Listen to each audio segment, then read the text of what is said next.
Salut les explorateurs, bienvenue sur ce nouvel audio. Donc ici, on continue la lecture du chapitre sur les relations éclairées, donc du livre Le pouvoir du moment présent d'Eckhart Tolle. On arrive ici à la fin du chapitre. C'est l'avant-dernier audio. Et cet audio va, je pense, intéresser donc principalement les femmes, parce qu'on va parler ici des femmes, de l'illumination des femmes, de la réalisation et du corps de souffrance féminin collectif.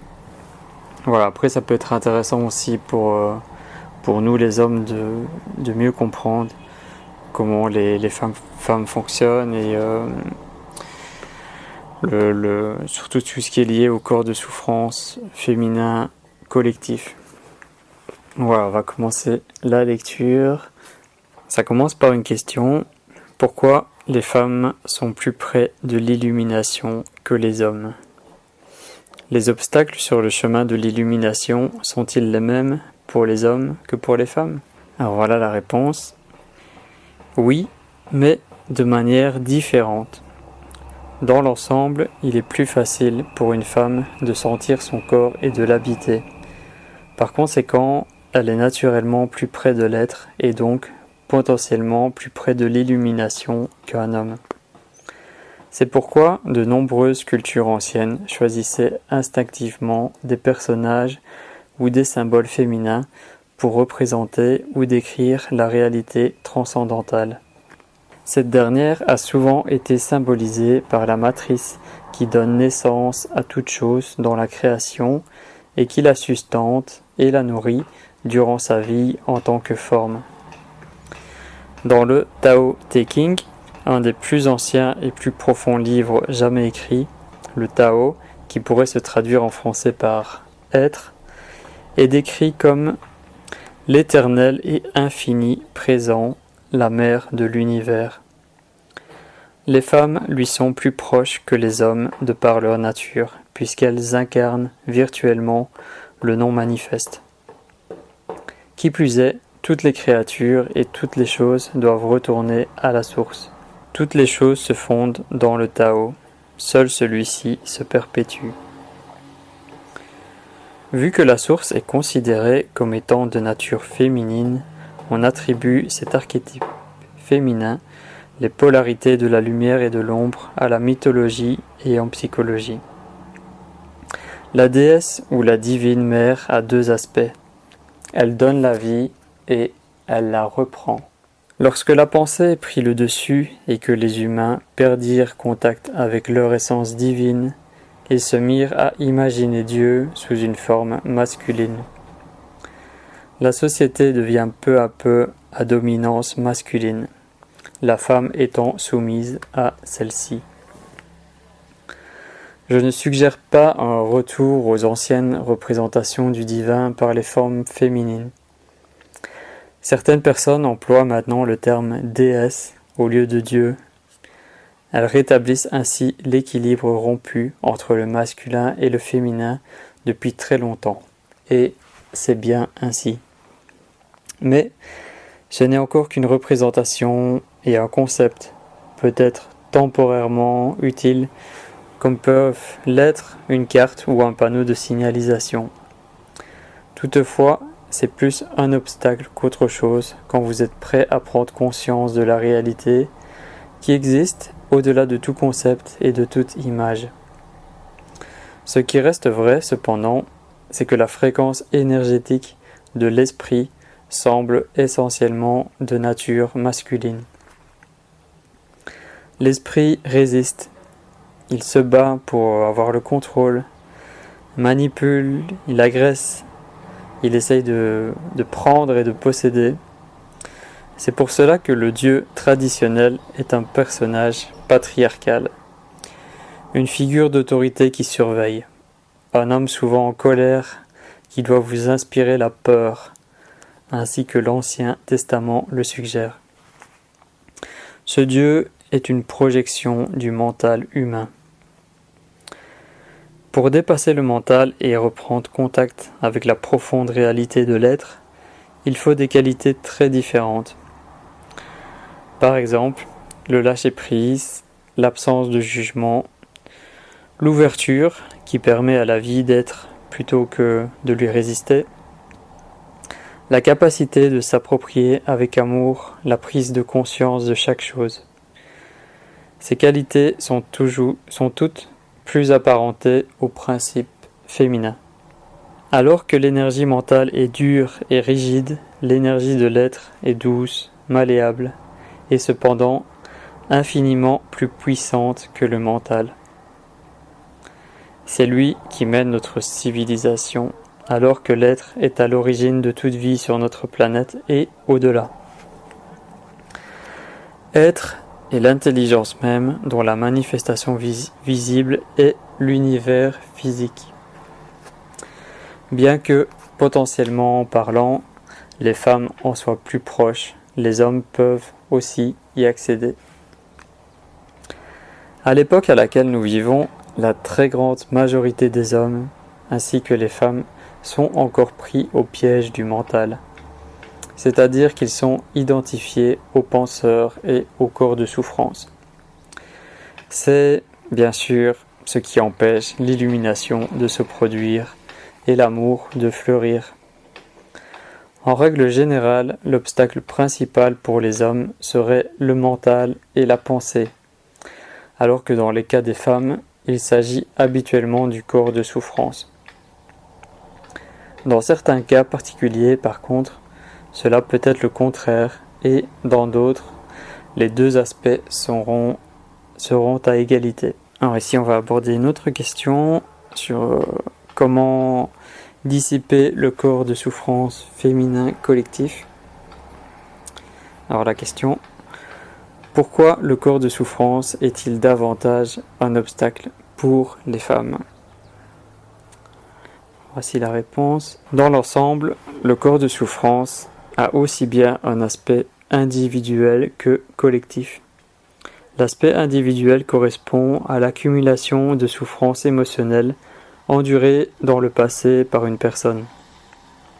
L'aspect collectif renvoie, quant à lui, à la souffrance accumulée dans la psyché humaine collective depuis des milliers d'années par la maladie, la torture, la guerre, le meurtre, la cruauté, la démence, etc.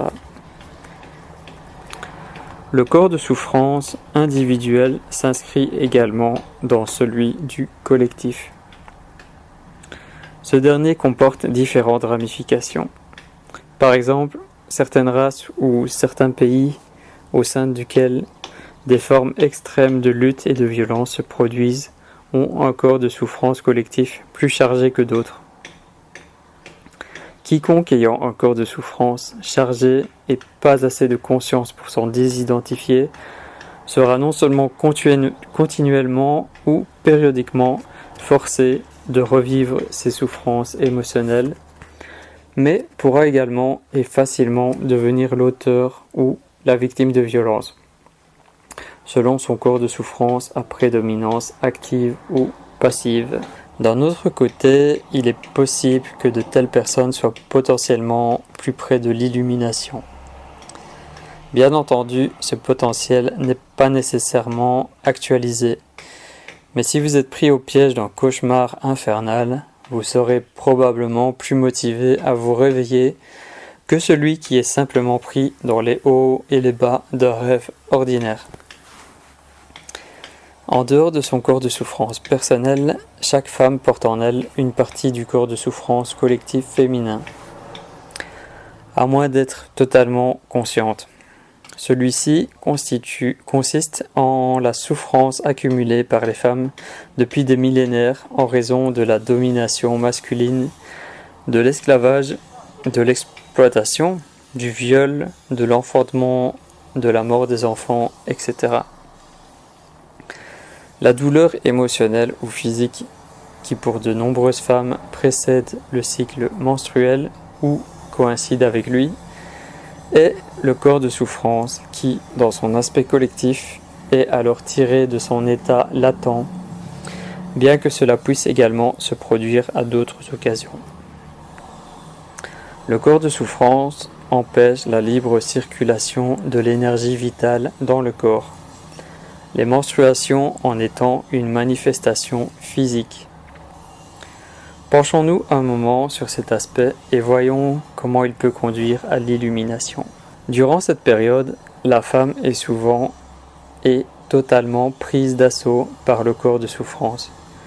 Celui-ci a une charge énergétique extrêmement puissante qui peut facilement amener quelqu'un à s'identifier inconsciemment à lui. Dans ce cas, un champ énergétique prend activement possession de vous. Il occupe votre espace intérieur et prétend être vous. Bien entendu, il n'est pas vous du tout. Mais il parle, il agit et pense par votre intermédiaire.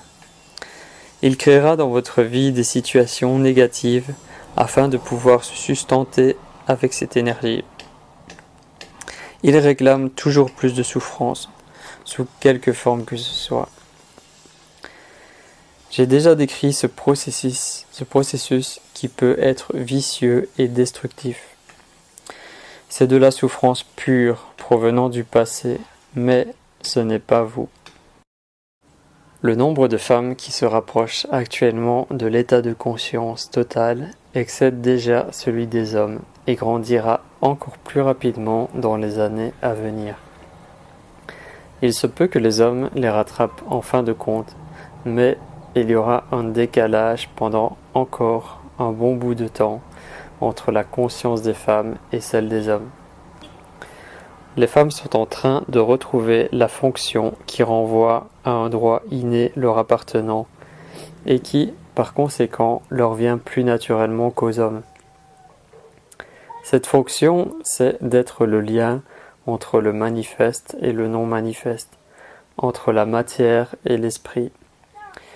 En tant que femme, votre principale tâche consiste à transformer le corps de souffrance afin qu'il ne puisse plus s'interposer entre vous et votre véritable moi, l'essence de ce que vous êtes. Bien entendu, vous devez également composer avec l'autre empêchement à l'illumination, nommément le mental. Mais la présence intense que vous acquérez quand vous composez avec le corps de souffrance vous libérera par la même occasion de l'identification au mental. La première chose à ne pas oublier est la suivante. Tant et aussi longtemps que vous vous créerez une identité quelconque à partir de la souffrance, il vous sera impossible de vous en libérer. Tant et aussi longtemps que le sens de votre identité sera investi dans la souffrance émotionnelle, vous saboterez inconsciemment toute tentative faite dans le sens de guérir cette souffrance, ou y résisterez d'une manière quelconque. Pourquoi ? Tout simplement parce que vous voulez rester intact et que la souffrance est fondamentalement devenue une partie de vous. Il s'agit là d'un processus inconscient et la seule façon de le dépasser est de le rendre conscient. Réalisez soudainement que vous êtes ou avez été attaché à votre souffrance peut être la cause d'un grand choc. Mais dès l'instant où cette prise de conscience a lieu, l'attachement est rompu. Un peu comme une entité, le corps de souffrance est un champ énergétique qui se loge temporairement à l'intérieur de vous. C'est de l'énergie vitale qui est prise au piège et ne circule plus. Bien entendu, le corps de souffrance existe en raison de certaines choses qui se sont produites dans le passé. C'est le passé qui vit en vous. Et si vous vous identifiez au corps de souffrance, vous vous identifiez par la même occasion au passé. L'identité de victime est fondée sur la croyance que le passé est plus puissant que le présent, ce qui est contraire à la vérité. Que les autres et ce qu'ils vous ont fait sont responsables de ce que vous êtes maintenant, de votre souffrance émotionnelle ou de votre incapacité à être vraiment vous-même. La vérité, c'est que le seul pouvoir qui existe est celui propre à l'instant présent. C'est le pouvoir de votre présence à ce qui est. Une fois que vous savez cela, vous réalisez également que vous-même et personne d'autre êtes maintenant responsable de votre vie intérieure et que le passé ne peut pas l'emporter sur le pouvoir de l'instant présent. L'identification au corps de souffrance vous empêche donc de composer avec lui. Certaines femmes ayant déjà suffisamment de conscience pour avoir mis de côté leur identité de victime sur le plan personnel, s'accrochent tout de même encore à l'identité de victime sur le plan collectif, en prononçant des phrases du genre « ce que les hommes ont fait aux femmes ». Elles ont raison, mais elles ont également tort. Elles ont raison en ce sens que le corps de souffrance féminin collectif est dû en grande partie à la violence que les hommes ont infligée aux femmes et à la répression du principe féminin sur toute la planète depuis des millénaires. Elles ont tort si elles s'identifient à ce fait et se maintiennent ainsi emprisonnées dans une identité collective de victime. Si une femme est encore déchirée par la colère, le ressentiment ou la condamnation, c'est qu'elle s'accroche encore à son corps de souffrance. Ceci peut probablement lui procurer un sens d'identité réconfortant, un sens de solidarité féminine, mais cela continue à faire d'elle l'esclave du passé et l'empêche d'avoir pleinement accès à son essence et à son véritable pouvoir. Si les femmes se coupent des hommes, cela génère une sensation de division et donc un renforcement de l'ego. Et plus l'ego est fort, plus vous vous éloignez de votre vraie nature. Alors, n'utilisez pas votre corps de souffrance pour vous donner une identité quelconque. Utilisez-le plutôt pour vous réaliser. Transformez-le en conscience. Et un des meilleurs moments pour le faire, c'est pendant les menstruations. À mon avis, dans les années à venir, de nombreuses femmes accéderont à la conscience totale durant cette période.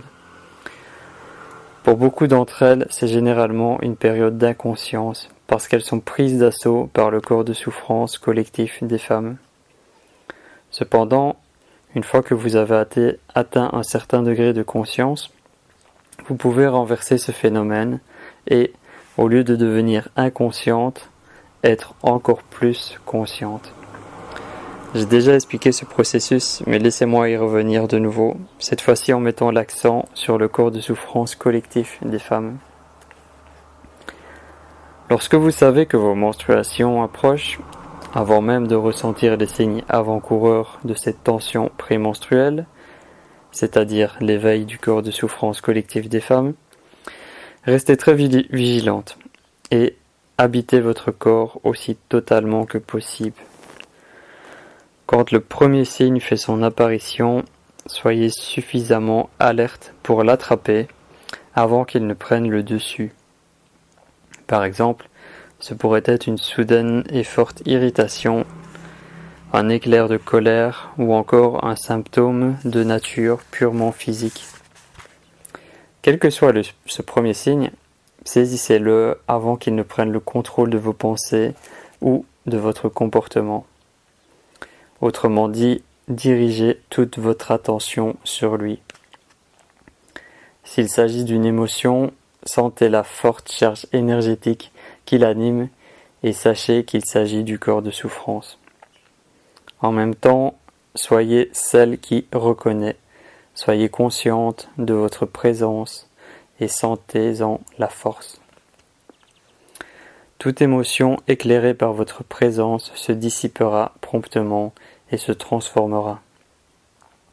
S'il s'agit d'un symptôme purement physique, l'attention que vous lui accorderez l'empêchera de devenir une émotion ou une pensée. Restez vigilante et attendez que se présente le prochain signe du corps de souffrance. Quand il apparaît, saisissez-le encore une fois comme vous l'avez fait auparavant. Après, quand le corps de souffrance est totalement sorti de son état latent, il se peut que vous ressentiez un certain tumulte en vous pendant un bout de temps, peut-être même pendant quelques jours. Quelle que soit la forme que cela prend, restez présente. Accordez-lui votre attention totale. Observez le tumulte en vous. Reconnaissez qu'il est là. Appropriez-vous cette reconnaissance et imprégnez-vous-en. Et rappelez-vous, le corps de souffrance ne doit pas se servir de votre esprit et prendre le contrôle de vos pensées. Observez-le. Sentez son énergie directement à l'intérieur de votre corps. Comme vous le savez, attention totale égale acceptation totale. Par conséquent, quand il y a attention soutenue et donc acceptation, il y a transformation. Le corps de souffrance se métamorphose donc en conscience radieuse, tout comme une bûche qui, placée dans ou près d'un feu, devient feu elle-même. Les menstruations seront alors non seulement l'heureuse et satisfaisante expression de votre féminité, mais aussi un moment sacré de transformation, un moment où vous donnerez naissance à une nouvelle conscience. Votre véritable nature peut alors rayonner, aussi bien dans l'aspect féminin de la déesse que dans l'aspect transcendantal de l'être divin que vous êtes, au-delà de la dualité féminin-masculin. Si votre partenaire est suffisamment conscient, il peut vous aider quand vous tentez de mettre en pratique ce que je viens de vous décrire. Comment ? En se maintenant, particulièrement pendant cette période, sur la fréquence de la pleine intense, de la présence intense, J'allais dire de la pleine présence. S'il reste présent lorsque vous retombez dans l'identification au corps de souffrance, ce qui pourra survenir au début, vous réussirez à vous joindre rapidement à lui dans cet état de présence. En d'autres termes, lorsque le corps de souffrance prendra temporairement le dessus, que ce soit pendant les menstruations ou à d'autres moments, votre partenaire ne confondra pas celui-ci avec ce que vous êtes en réalité. Même si le corps de souffrance l'agresse, ce qu'il fera probablement, il ne réagira pas comme si c'était vous, ne se fermera pas et ne se mettra aucunement sur la défensive. Il saura se maintenir dans l'espace de la présence intense. La transformation n'exige rien d'autre que cela.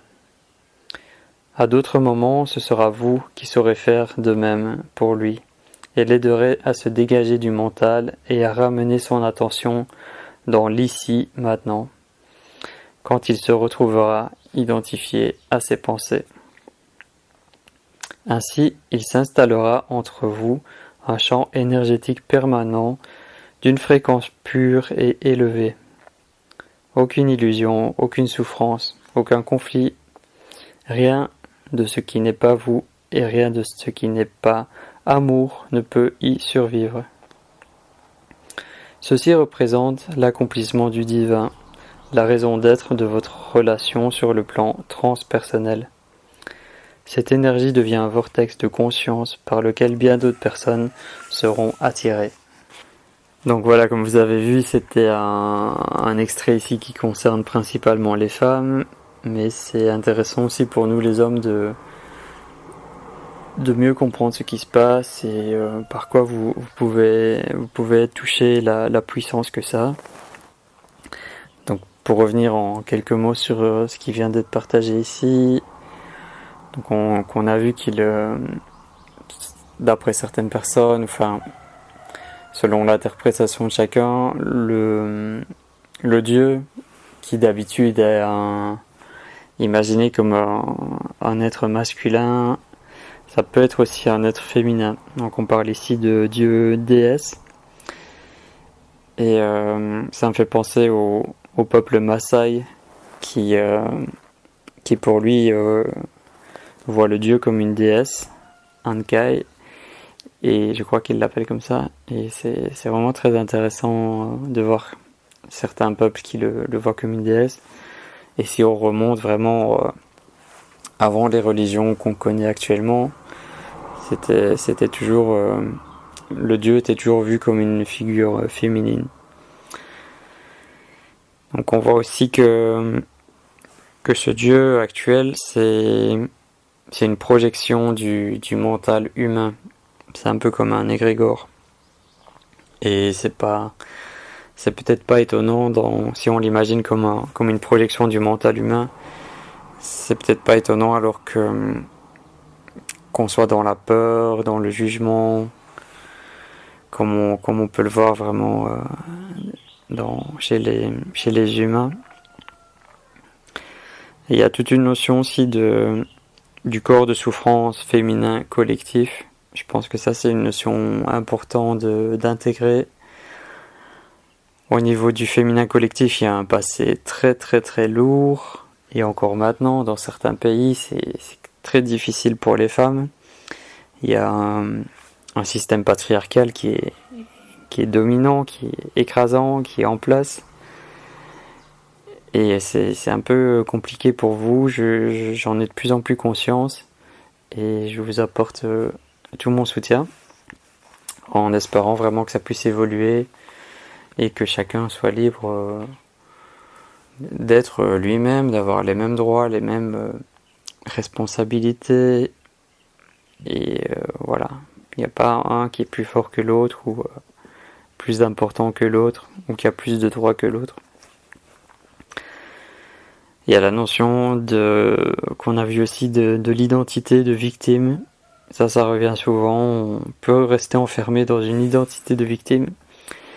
Ça, c'est sur le plan personnel, mais aussi sur le plan collectif. On a vu aussi qu'il est possible de transformer son corps de souffrance grâce à la pleine présence, la pleine attention, et en étant conscient de ce qui se passe, des schémas, en particulier pendant les règles. Donc pour résumer vraiment, comme il l'a fait, il disait que une attention totale égale une acceptation totale. Donc voilà, ici c'était l'avant-dernier audio sur les relations éclairées. Le prochain audio, on va parler de la réalisation, et on va parler aussi de l'homosexualité. Donc est-ce que c'est plus facile de se réaliser en tant qu'homosexuel ou pas? On parlera aussi de l'amour de soi. Donc voilà, on se retrouve très vite pour un prochain audio. J'espère que celui-ci vous aura plu. N'hésitez pas à laisser votre commentaire par rapport à ça, votre ressenti. Est-ce que vous avez appris des choses? Est-ce que ça vous parle? C'est important pour moi de pouvoir avoir vos retours, de pouvoir dialoguer ensemble. Et abonnez-vous à la chaîne si c'est pas encore le cas. Voilà, on se retrouve très vite. Passez une très belle journée ou une très belle soirée. À bientôt.